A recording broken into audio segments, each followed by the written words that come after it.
Since every artist is different, I haven't been able to come up with a universal mathematical formula for figuring out the perfect wire length for every hoop size. Some like to make their leaves longer or shorter, and some like to have their branches extend out of the hoop, so the amount you need can really vary. I'm going to show you how I decide with the measurements that I usually do. I start with a 40-inch strand and twist my beads onto it the same way I normally would.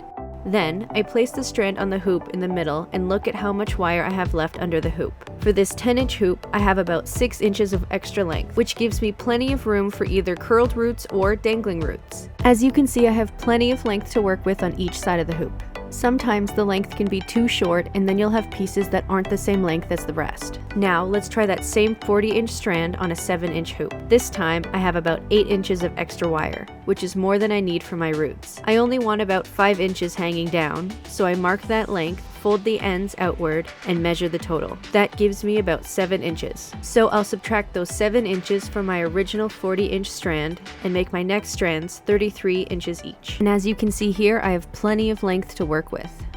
Since I already know I need 5 inches, here's a good way for you to see how far 5 inches goes. Take your branch, make sure it's where you want it on the hoop, and then you'll wrap the roots around a few times, so you can see how much wire is left when you have 5 inches left to work with. So from there, you can decide if you want to add more or less.